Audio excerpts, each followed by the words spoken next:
तो हेलो दोस्तों, welcome back to my YouTube channel. आज मैं आपको 2023 का हिंदी का पेपर दिखाने वाला हूँ। 801 डीजी सेट का पेपर है। ठीक, आइए हम लोग समय न गवाते हुए प्रश्नों को स्टार्ट करते हैं।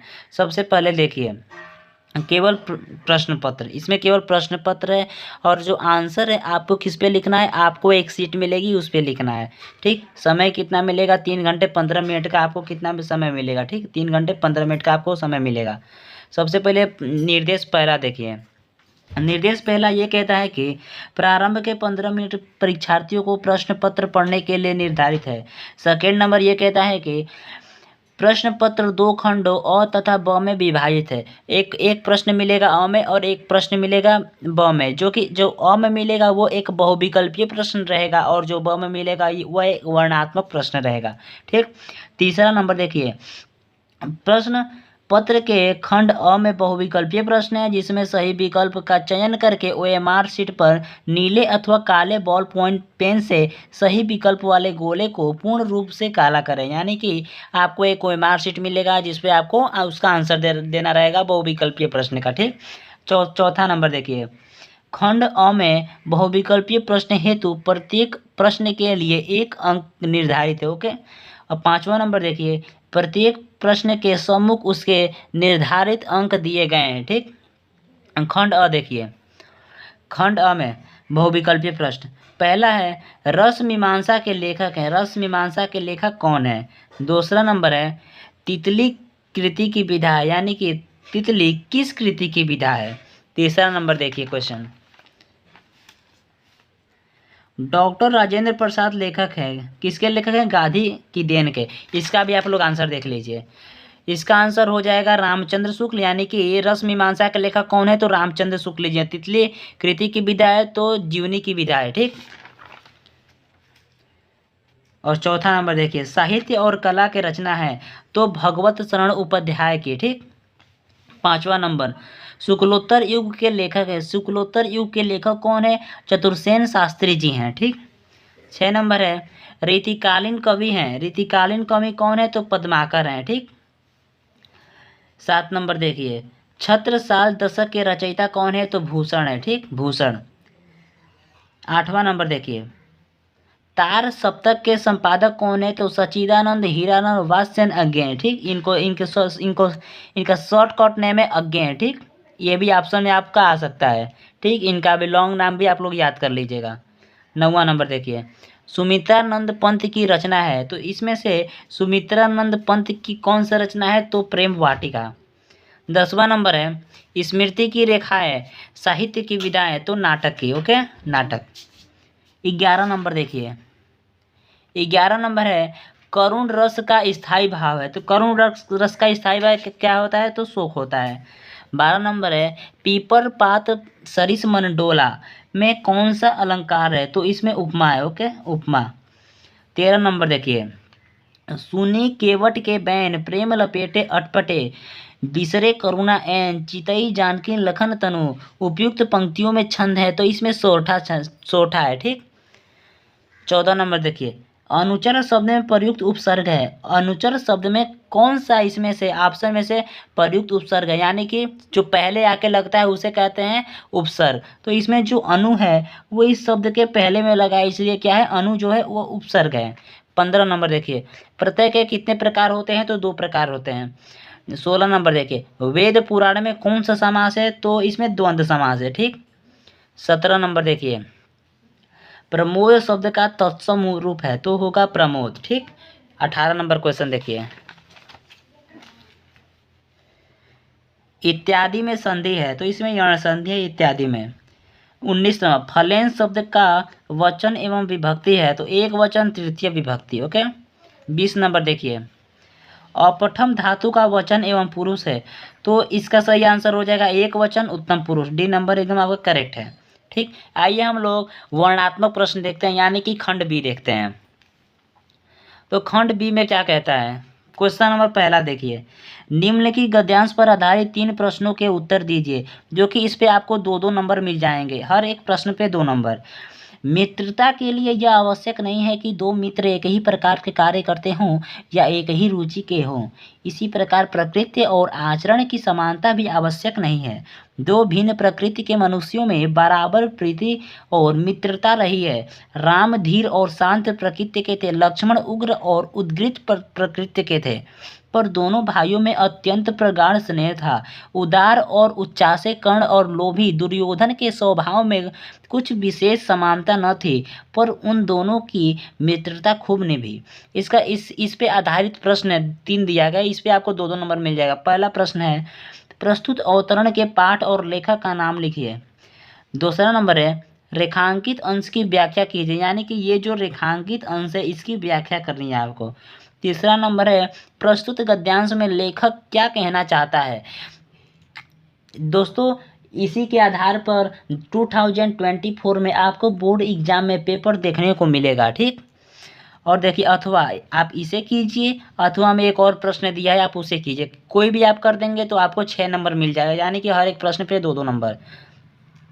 अजंता संसार की चित्रकलाओं में अपना अद्वितीय स्थान रखता है। इतने प्राचीन काल में इतने सजीव, इतने गतिमान, इतने बहुसंख्यक कथा प्राण चित्र कहीं नहीं बने। अजंता के चित्रों ने देश विदेश सर्वत्र की कला को प्रभावित किया। उसका प्रभाव पूर्व के देशों की कला पर तो पड़ा ही, मध्य पश्चिमी एशिया भी उसके कल्याणकर प्रभाव से वंचित न रह सका। इस पे पहला प्रश्न है, प्रस्तुत गद्यांश के पाठ और लेखक का नाम लिखिए। दूसरा है, रेखांकित अंश की व्याख्या कीजिए। तीसरा है, अजंता की कला का बाहर के देश पर क्या प्रभाव पड़ा, ठीक। आइए हम लोग क्वेश्चन नंबर 2 देखते हैं। क्वेश्चन नंबर 2 देखिए। क्वेश्चन नंबर 2 ये कहता है कि दिए गए गद्यांश पर आधारित 3 प्रश्नों के उत्तर दीजिए। तो पहला है, निर्गुण कौन देश को बासी, मधुगर कहीं समझाए सौदे, बुझती साँच साँच न हासी। कौन है जनक कौन है जननी, कौन नारी कौन दासी। कैसो बनन भेष है कैसो, कि नहीं रस्में अभिलाषी। पाओगे पुनि कियो आपनो, जो करे करोगी घासी। सुनत मौन हवो रहियो बावरो, सुर सबे मति नासी। इसमें प्रश्न क्या दिया गया है, उपयुक्त गद्यांश का संदर्भ लिखिए, रेखांकित अंश की व्याख्या कीजिए, और तीसरा नंबर, निर्गुण ब्रह्म के वर्णन में क्या कठिनाई व्यक्त की गई है। आप इस प्रश्न को कीजिए, अथवा में एक और प्रश्न दिया गया आप इसे कीजिए। चींटी को देखा वह सरल विरल काली रेखा, तमके धागे सी जो हिल डुल, चलती लघुपद पल मिल जुल। वह है पिपीलिका पाती, देखो ना किस भांति। काम करती वह सतत, कन कन करके चुमती अविरत। इसमें 3 प्रश्न दिए गए हैं, ठीक। उपयुक्त पद्यांश का संदर्भ लिखिए। दूसरा है, रेखांकित अंश की व्याख्या कीजिए, और तीसरा है, कवि वह है पिपीलिका भांति के द्वारा जीवन के किस आदर्श के प्रति संकेत करता है, ठीक। तीसरा नंबर क्वेश्चन देखिए। तीसरा नंबर क्वेश्चन ये है कि दिए गए संस्कृत गद्यांश का संदर्भ सहित हिंदी में अनुवाद कीजिए। ये आपको एक संस्कृत का वाक्य दिया गया है जो कि आपको एक संस्कृत में अनुवाद करना है, ठीक। इसका आप स्क्रीनशॉट ले लीजिएगा, ठीक। आइए अब इसमें एक और अथवा में दिया है, यहाँ पे अथवा में एक और प्रश्न दिया है, आप इसको कीजिए अथवा उसको कीजिए, कोई दिक्कत नहीं है। आपको कितना नंबर मिल जाएगा, अब कितने नंबर का था ये, 5 नंबर आपको मिल जाएगा। चौथा नंबर प्रश्न देखिए, दिए गए संस्कृत पद्यांश का संदर्भ सहित हिंदी में अनुवाद कीजिए। अपदो दुर्गामी च साक्षरो न च पंडित, अमुक स्फुट वक्ता च योजनादि स पंडित। अथवा धन्यनानुक्तम किसुत धनानाम यास किमुत्तम, लाभानातुमम किस्यात सुखनाम यसात किमुत्तमम। ओके, आप इसे कर लेंगे तो आपको कितना नंबर मिल जाएगा, इस संदर्भ पे 2 नंबर मिल जाएगा और व्याख्या पर 3 नंबर मिल जाएगा, यानी कि आपको 5 नंबर मिल जाएगा इस पे। 5वां नंबर देखिए, अपने पठित खंड काव्य के आधार पर निम्नलिखित प्रश्नों में से किसी एक प्रश्न का उत्तर दीजिए, यानी कि आप किस जिले से बिलोंग करते हैं इस पे ये मायने रखता है, ठीक। मान लीजिए कि मैं ये वीडियो बलिया से बना रहा हूँ, तो बलिया वाले इसमें से कौन सा करेंगे, घ नंबर करेंगे, यानी कि कर्ण खंड काव्य के आधार पर कर्ण का चरित्रांकन कीजिए। और दूसरा नंबर है, कर्ण खंड काव्य के तृतीय शरीर की कथा अपने शब्दों में लिखिए, यानी कि इन दोनों में से कोई आपको एक करना है। देखिए इसमें लिखा है कि अपने पठित खंड काव्य के आधार पर निम्नलिखित प्रश्नों में से किसी एक प्रश्न का उत्तर लिखिए, ठीक। इसमें से कोई आप एक प्रश्न का उत्तर लिख देंगे तो आपको 3 नंबर मिल जाएगा, ठीक। इसको देख लीजिएगा आप किस जिले से बिलोंग करते हैं, उस हिसाब से इसका आंसर देना रहता है, ठीक। क्वेश्चन नंबर 6 है, निम्नलिखित लेखकों में से किसी एक लेखक का जीवन परिचय दीजिए तथा उनकी किसी एक रचना का नाम उल्लेख कीजिए। पहला नंबर है जयशंकर प्रसाद, डॉक्टर राजेंद्र प्रसाद, भगवत शरण उपाध्याय। ख नंबर, निम्नलिखित कवियों में से किसी एक कवि का जीवन परिचय दीजिए और उनकी एक प्रमुख रचना का उल्लेख कीजिए। पहला है तुलसीदास, महादेवी वर्मा और राम नरेश त्रिपाठी। ठीक, 7वां नंबर देखिए। 7वां नंबर ये कहता है कि अपनी पाठ्य पुस्तक से कंठस्थ किया हुआ कोई एक श्लोक लिखिए जो इस प्रश्न पत्र में न आया हो। अगर आपको एक श्लोक लिखना है जो कि इस प्रश्न पत्र में न आया हो। क्वेश्चन नंबर 8 देखिए, निम्नलिखित प्रश्नों में से किन्हीं दो प्रश्नों का उत्तर संस्कृत में दीजिए। पहला नंबर है श्वेत केतु कस्य पुत्र आसीत। दूसरा नंबर है विश्वस्व श्रेष्ठता क। तीसरा नंबर है आतुरस्य मित्रम कम भवति। चौथा नंबर है चंद्रशेखर सौपितु नाम किम अकथयत। इसमें से किन्हीं दो प्रश्न का आंसर देना है। आपको कितना नंबर मिल जाएगा? दो नंबर मिल जाएगा एक प्रश्न पे। 9वां नंबर देखिए, निम्नलिखित में से किसी एक विषय पर निबंध लिखिए। यानी कि किसी एक विषय पर आपको निबंध लिखना है। इसमें आपको पाँच क्वेश्चन आएगा जिसमें से किसी एक पे लिखना है, जिस पे आपको कितना नंबर मिल जाएगा? 9 नंबर मिल जाएगा इस पे। ठीक, तो पहला है स्वच्छ भारत अभियान, विज्ञान वरदान या अभिशाप। तीसरा नंबर है पर्यावरण प्रदूषण की समस्या और समाधान, जनसंख्या वृद्धि की समस्या और समाधान।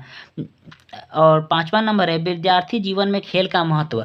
ये पाँचों आप तैयार कर लेंगे, आपका इसी में से कोई एक क्वेश्चन फंस जाएगा। ठीक दोस्तों, अगर आप मेरे वीडियो पे नए हैं तो इस चैनल को सब्सक्राइब कर लीजिए, लाइक कर लीजिए, अपने दोस्तों के साथ शेयर कर दीजिए, क्योंकि जो मैं आपको बताऊंगा एग्ज़ाम के डेट तक, जो भी मैं आपको बताऊंगा, अगर उतना चीज़ आप तैयार कर लेते हैं तो आपका 95 प्लस आ सकता है। एकदम जितना मैं पढ़ाऊंगा उतना आप कर सकते हैं। तो अगर थोड़ा लापरवाही भी करेंगे तो 90 प्लस ही आएगा, उससे कम नहीं आएगा। ठीक, थैंक यू।